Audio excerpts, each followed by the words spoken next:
You know, my eyes will probably never adjust to how bright my setup actually is, but you know, it's probably for the better. G'day everybody, welcome back to the channel. Today we're going to be discussing the dark side of social media and the dangers of using it and ways that you can use it to your benefit as well. So yeah, you guys know the drill. It's a new week, it's a new video.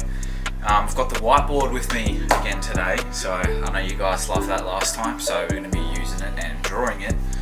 So without further ado, let's get right into the good stuff. So, alrighty, so reason number one.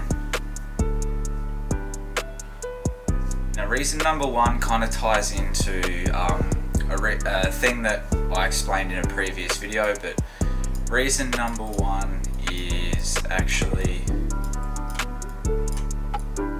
dopamine.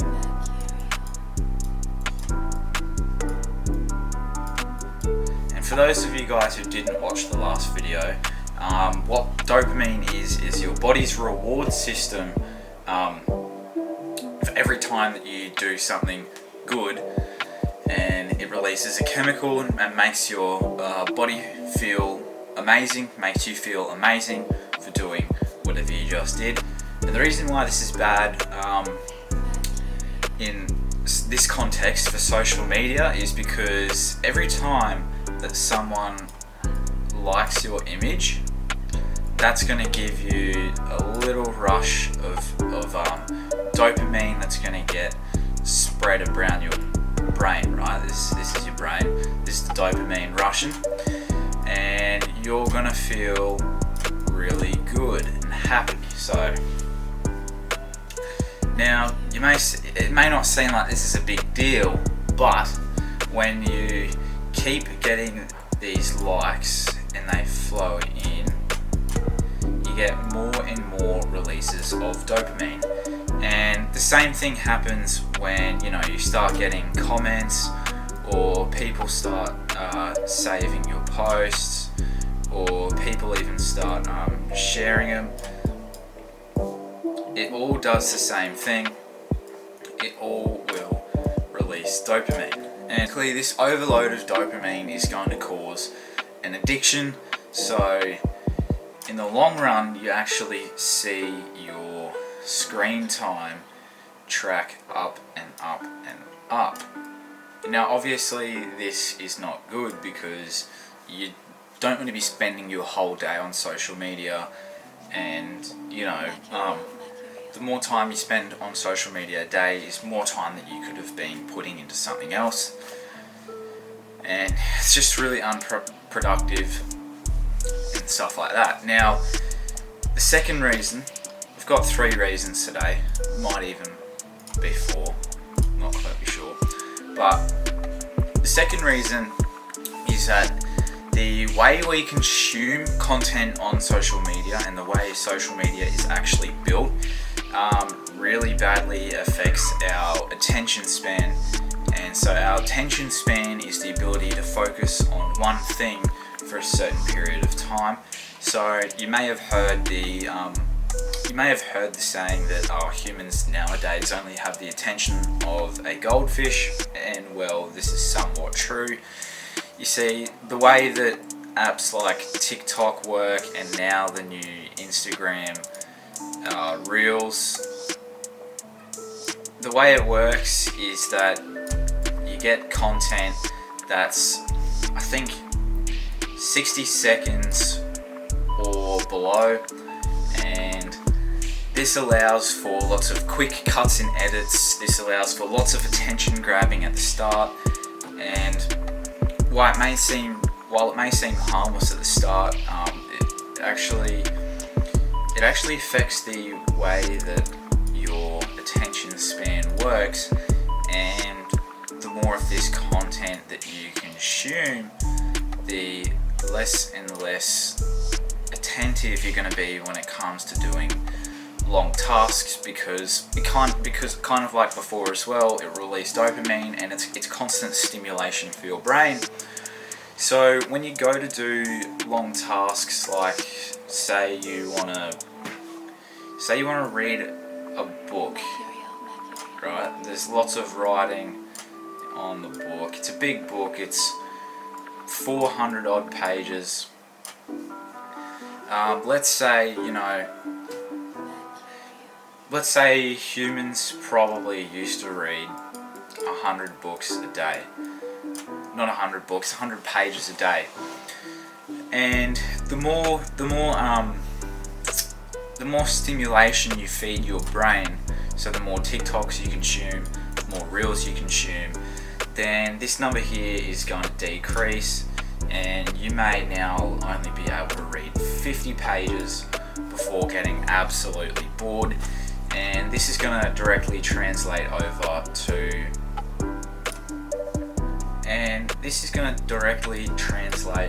over to real life.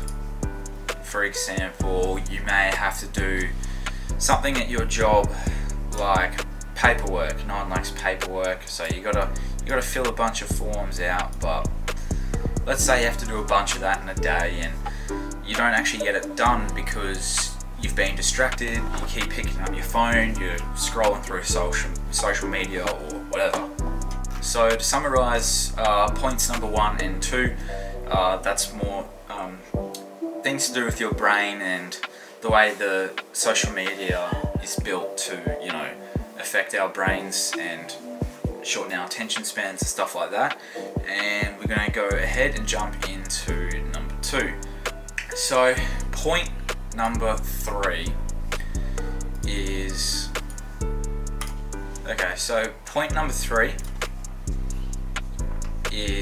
the productivity and time management that you have to consider when using social media. So for example, when you're scrolling your big Instagram feed and you double tap that photo, you double tap that photo, double tap that photo, and you just keep scrolling and scrolling and scrolling for ages, what is that actually giving you? And you got to really ask yourself and consider, is the type of content that I'm consuming actually valuable? Am I learning anything from this? Is this helping me become a better person? Is this, providing me with value? And I find that a lot of the time your answer will be no. I think it's completely fine to be following, your friends and family and people you want to keep in touch with, and it's definitely fine to, see what they're doing every now and then and keep up to date with them. But when you start finding yourself scrolling for about 30 minutes a day, just going through your feed just for the sake of it, then you got to really ask yourself, what is this providing me with? Can I be spending my time doing other things that will provide me with more value? So for me, instead of actually being mostly a consumer on social media, I've actually flipped that on its head, and I like to consider myself more of a content creator. So for Instagram, pretty much all I do is I pretty much just make posts and stuff all day. So I'm just going to go into my screen time. So far for this week, my daily average has been 4 hours and 21 minutes. I know that could be a lot lower. I think my personal aim would be about 3 hours per day. But I know some people that are spending upwards of 8 hours per day. And it actually turns out that 1 hour and 48 minutes of my screen time is spent on social media. And like I said, this doesn't necessarily mean it's a bad thing. I do a lot and I post a lot of my content on Instagram, so that is probably the main reason why my numbers are so high. But you do want to be aiming realistically. I think about 4 hours in a day is reasonable, but anything over that, you gotta probably just ask yourself, can I be spending my time doing better things? And now the third point is the negatives of social media and the psychological effects that it has on you. And I think this one is probably the most important one that I don't think is touched on enough.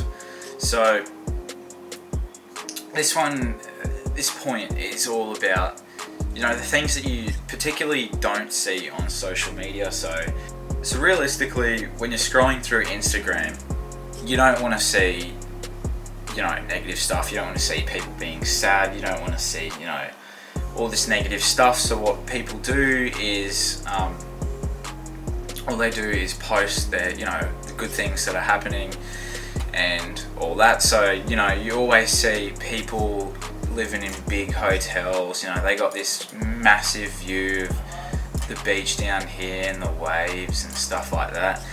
And you're always looking at them, you're thinking, wow, I wish I had that lifestyle. Or, you know, they're showing off their brand new Lamborghini. Amazing drawing, I know. This is a Lamborghini.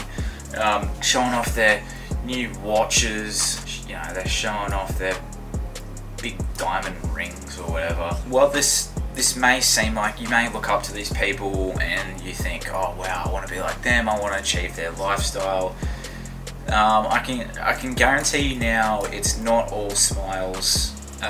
These people have their own problems too, and it's just you don't see that on social media. So that is one thing that you got to look out for, because I know with myself personally, I used to compare myself to others. I used to think, oh wow, these people are always happy. Why can't I achieve this? Why am I not like this? Or, well, they're so more social than me, or, you know, just silly things like that you got to really try to prevent yourself from thinking, because, you know, it's just, at the end of the day, it's nonsense. Everyone has their own problems. No one's life is perfect, and it's just the stuff that you don't see on social media. And I think especially in 2020, it's really important to make sure, you know, with all the things that are going on, like the pandemic and all that, that you just have to be really cautious of what you are consuming on social media and what effects it's having on your mental health, because I know that it can be a pretty tough thing to escape, and I know some people that have been affected pretty heavily by it. So guys, that's just some things to consider. That was my take on social media. That's going to be it for this video. Hope you guys enjoyed. Hope you learned something new today. If you have any suggestions for future videos, if you want me to discuss anything, or you want me to teach you guys anything, make sure to drop a comment in the comment section below. Try not to bully me too hard for the whiteboard. I'm having a lot of fun with it still, and I'm still learning it, so hopefully it's something that will appear in many videos to come. But yeah, with all that being said and done, make sure you give this video a thumbs up, subscribe to the channel if you're new around here, and I guess I'll see you guys next week for a brand new video. Peace.